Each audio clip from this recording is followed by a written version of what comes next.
అధ్యక్ష ఈరోజు క్షమించాలి, గొడ్డలి పార్టీ నాయకుడు రాలేదు అధ్యక్ష. అధ్యక్ష ఆయన జగనన్న వ్యక్తి లోకేష్ని ప్రశ్నించట్లేదు అధ్యక్ష.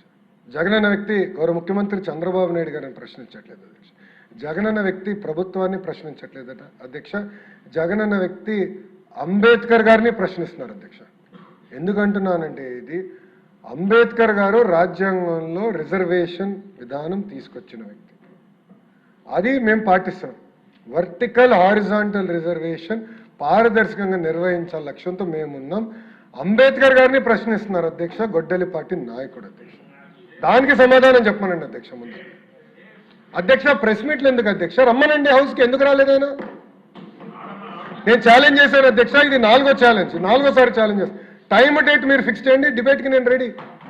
I'm ready in the house, out side the house I'm ready. నేనేం పారిపోట్లా, మీలాగా నా పైన సిబిఐ కేసులు లేదు, మీలాగా నేను బెయిల్ పైన లేను. నేను ఎక్కడికి వెళ్ళాలంటే నేను కోర్టుకు వెళ్ళి పర్మిషన్ తీసుకోవాల్సిన అవసరం నాకు లేదు, అది మీకుంది, నాకు లేదు. పారదర్శకంగా నేను నిర్వహిస్తున్నా అధ్యక్ష. Come to the house and debate. I'm challenging you today. వాళ్ళ ఫేస్బుక్లో పెడతారు అధ్యక్ష, ఎక్స్లో పెడతారు, డిబేట్ నుంచి మేము పారిపోయాం. అరే డిబేట్ చేస్తున్నారు భయ్, రా కమ్ కూర్చోండి అక్కడ. మీకు మంచి ఒక బ్లాక్ కూడా ఉంది రెడీగా ఖాళీగా, 11 మంది పట్టేదానికి నీట్గా ఉంది, రండి కూర్చోండి, చర్చిద్దాం. సలహాలు సూచనలు ఉంటే ఇవ్వండి, విల్ టేక్ ఇట్ అప్. అంతేగాని అంబేద్కర్ గారు రాసిన రాజ్యాంగం మటుకు మీరు ప్రశ్నిస్తే ఒప్పుకునేందుకు మేము సిద్ధంగా లేం. తప్పనిసరిగా పారదర్శకంగా మేము నిర్వహిస్తాం. ఇంకొక 3 డిఎస్సీలు ఎన్నికల ముందర ప్రజాప్రభుత్వం నిర్వహించి ప్రభుత్వ పాఠశాలను బలోపేతం చేసే బాధ్యత మేము తీసుకుంటాం అధ్యక్ష. అంతేకాకుండా అధ్యక్ష మీరు చూస్తే సంవత్సరం అయిన తర్వాత మారుతున్నారు అధ్యక్ష. మొత్తం ప్రోగ్రామ్ అయిపోయింది, టీచర్లు ట్రైనింగ్ అయిపోయింది, అంతా అయిన తర్వాత సంవత్సరం తర్వాత వచ్చి ఇప్పుడు ఏదో అవకతవకలు జరిగినాయి. అంటే ఎక్కడో కాక్రోచ్ జనతా పార్టీ యాజిటేషన్ చేసింది, అది ఆదర్శంగా తీసుకుందాం. మేము కూడా ఆయన అన్నాడు కదా, నేను కూడా ఒక కాక్రోచ్ అని ఆయన అన్నాడు.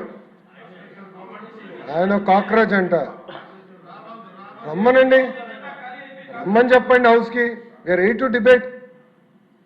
సలహా సూచనలు ఇవ్వండి, సిస్టమ్ని ఇంకా స్ట్రెంథెన్ చేస్తాం. అంతేగాని 3 గంటలు ప్రెస్ మీట్ పెట్టి మేమైతే సిద్ధంగా లేము. చాలా స్పష్టంగా సమాధానం చెప్పేదానికి మేము సిద్ధంగా ఉన్నాం. నేను మళ్ళీ ఛాలెంజ్ చేస్తున్నా, come to the house, come set. ఇంకో 3 రోజులు ఉంది, ఈ రోజు కలిపితే 4 రోజులు ఉంది, రండి హౌస్కి రండి.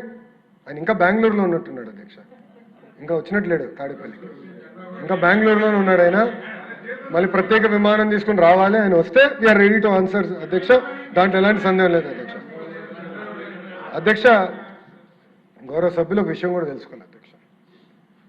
2019 నుంచి 24 వరకు సుమారుగా 12 లక్షల మంది పిల్లలు ప్రభుత్వ పాఠశాలల నుంచి ప్రైవేట్ పాఠశాలకు వెళ్ళిపోయారు అధ్యక్ష. ఎందుకంటే టీచర్ లేరు, టీచర్ నియామకం లేదు. దానివల్ల చాలా తీవ్రంగా నష్టపోయింది నిరుపేద కుటుంబాల అధ్యక్ష. అందుకే అధ్యక్ష ఉపాధ్యాయులకి మేము పెద్దపీట వేస్తున్నాం, ఉపాధ్యాయుల్ని మేము మనస్ఫూర్తిగా గౌరవిస్తున్నాం, ఉపాధ్యాయుల దగ్గర నుంచి సలహాలు సూచనలు తీసుకుంటున్నాం. బెస్ట్ టీచర్ని నేను నెలకొకరిని కలుస్తున్నా. రేపు క్లస్టర్ మీటింగ్ ఉంటే 22వ తారీఖు విజయనగరం జిల్లా కూడా వెళ్తున్నా, క్లస్టర్ మీటింగ్లో నేను పాల్గొంటున్నా. డైరెక్ట్గా వాళ్ళ దగ్గర నుంచి ఫీడ్బ్యాక్ తీసుకోవాలి లక్ష్యంతో పనిచేస్తున్నా. ఆల్రెడీ కొంతమంది బెస్ట్ టీచర్స్ సగం మంది సింగపూర్ కూడా వెళ్ళొచ్చారు. వెళ్ళొచ్చిన తర్వాత వాళ్ళు తిప్పి నాకు ప్రెజెంటేషన్ కూడా చేశారు, అక్కడ ఏం నేర్చుకున్నారు, ఏం మనం అమలు చేయొచ్చు అని. ఇప్పుడు ఇంకో సెట్ ఫిన్లాండ్కి పంపించాడు, ఇంకో సెట్ ఆఫ్ టీచర్స్ ఫిన్లాండ్కి వెళ్ళారు. ఇన్ఫాక్ట్ కమిషనర్ గారు కూడా వెళ్ళాల్సిన అవసరం ఉంది, కానీ డిఎస్సీ పైన డిస్కషన్ ఉంటుంది, మీరు ఉండండి నేను రిక్వెస్ట్ చేశాను. అంటే మేడం గారు కూడా ఫిన్లాండ్కి వెళ్ళి ఫిన్లాండ్ మోడల్ ఆఫ్ ఎడ్యుకేషన్ నుంచి మనం ఏం నేర్చుకోవచ్చు, అది ప్రభుత్వ పాఠశాలలో ఎలా అమలు చేయాలి అని దానిపైన కూడా చాలా సీరియస్గా తీసుకుంటున్నాం అధ్యక్ష. అట్లా ఒక పారదర్శకంగా మేము నిర్వహిస్తున్నాం అధ్యక్ష. అధ్యక్ష కుంభకోణాలు అనేది వాళ్ళకి, ఆ వ్యక్తికి, జగనన్న వ్యక్తికి, ఆ కుటుంబానికి పేటెంట్ అధ్యక్ష, వాళ్ళు పేటెంట్ అధ్యక్ష. ఎందుకంటే డిఎస్సిలో కూడా గతంలో ఆనాడు రాజశేఖర రెడ్డి గారు ముఖ్యమంత్రిగా ఉన్నప్పుడు డిఎస్సి ఇట్లనే వాళ్ళు సరిగా నిర్వహించకుండా లీక్ అయింది అధ్యక్ష పేపర్. ఆనాడు అధ్యక్ష రవీంద్రనాథ్ రెడ్డి గారు వాళ్ళ మేనమామనే ఈ స్కామ్ చేసి ఓఎంఆర్ షీట్స్ అని హైదరాబాద్ తీసుకెళ్లారు అధ్యక్ష. హైదరాబాద్లో చేద్దాం డిఎస్సిని మొత్తం వాళ్ళ మనుషులకి ఇద్దామని. అప్పుడు ఆనాడు తెలుగుదేశం పార్టీ ప్రతిపక్షంలో ఉన్నప్పుడు పెద్ద ఎత్తున గౌరవ సభ్యులందరూ పోరాడితే డిఎస్సీని ఏకంగా ఆనాడు క్యాన్సిల్ చేశారు అధ్యక్ష. అలాంటి పరిస్థితి వాళ్ళు తీసుకొచ్చారు అధ్యక్ష.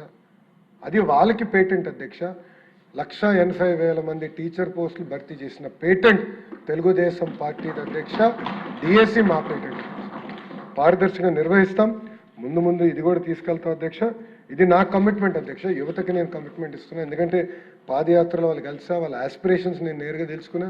I'm committed to it. DSC నిర్వహిస్తాం. ఇంతేకాకుండా గ్రూప్స్ కూడా చాలా పకడ్బందీగా నిర్వహిస్తాం. దాన్ని కూడా ఒక గ్రూప్ ఆఫ్ మినిస్టర్స్ ఇన్ఫార్మ్గా కూర్చుని టైం బాండ్ ప్రోగ్రామ్ మేమే పెట్టుకుని అది నిర్వహించే ప్రక్రియలో మేము వెళ్తున్నాం అధ్యక్ష. అందుకే గౌరవ సభ్యులందరూ కూడా కోరేది ఇది డిస్కస్ చేయాలి, చర్చించాలి.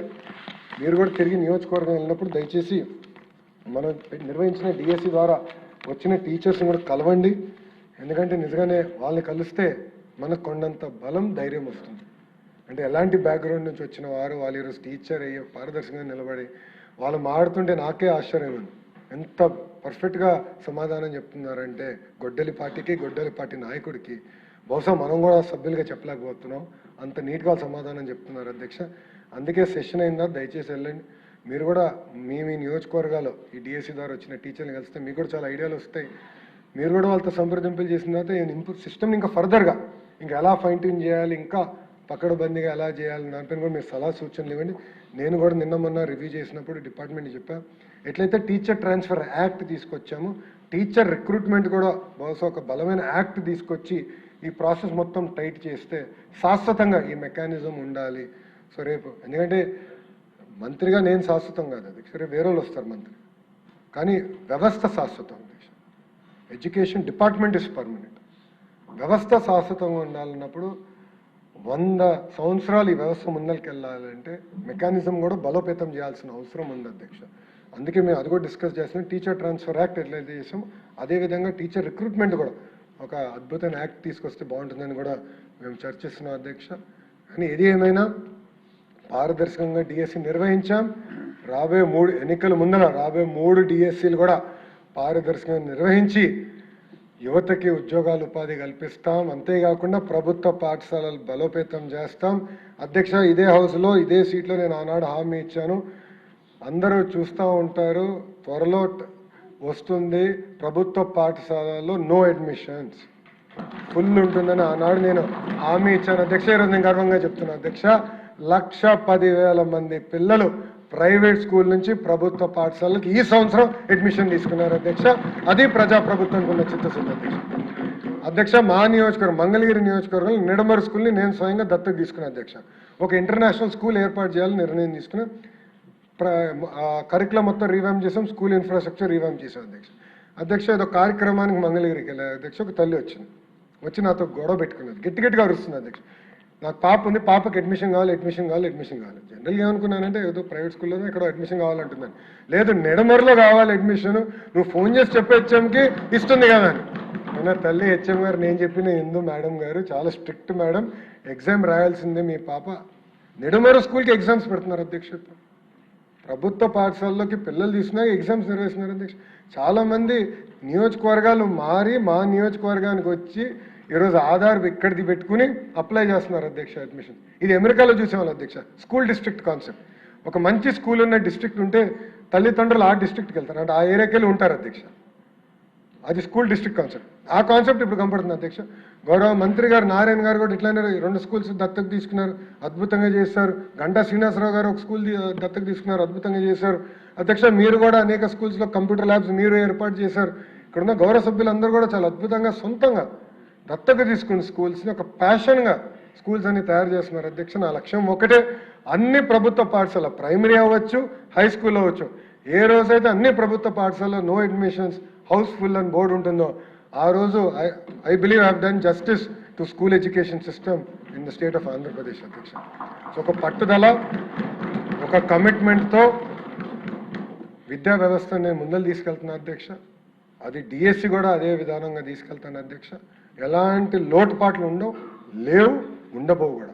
చాలా పారదర్శకంగా నిర్వహిస్తాను అధ్యక్ష. ఎందుకంటే గౌరవ ముఖ్యమంత్రి గారు నాకు చాలా స్పష్టంగా చెప్పారు, కేవలం భారతదేశంలో కాదు ప్రపంచంలో ఉన్న అన్ని సిస్టమ్స్ మీరు స్టడీ చేయండి, పర్ఫెక్ట్గా చేయాలి. ఎక్కడ కానీ నాకు ఒక్క కంప్లైంట్ వస్తే మటుకు నేను వదిలిపెట్టానని చాలా స్పష్టంగా ఏ రోజైతే నన్ను మంత్రి చేశారో ఆ రోజే నాకు ఆయన వార్నింగ్, స్వీట్ వార్నింగ్ ఇచ్చి నాకు ఈ శాఖ కేటాయించారు అధ్యక్ష. అది నేను చాలా సీరియస్ వార్నింగ్గా తీసుకుంటాను అధ్యక్ష. ఆయనకి స్వీట్గా ఉండొచ్చు, నాకు సీరియస్గా ఉంటుంది అధ్యక్ష. చాలా సీరియస్ తీసుకుని నేను ప్రతిసారి రివ్యూ చేస్తాను అధ్యక్ష. సో నేను యువత కూడా చెప్పేది ఒకటే, ప్రిపేర్ అవ్వండి. మళ్ళీ డిఎస్సి వస్తుంది, కలిసికట్టుగా ప్రభుత్వ పాఠశాలని అందరం బలోపేతం చేద్దామని ఈ సభ తరపున ప్రజలందరూ తెలియజేసుకుంటూ నాకు ఇంత అద్భుతమైన అవకాశం ఇచ్చిన చైర్కి నా హృదయపూర్వక ధన్యవాదాలు తెలియజేసుకుంటూ సెలవు తీసుకుంటాను.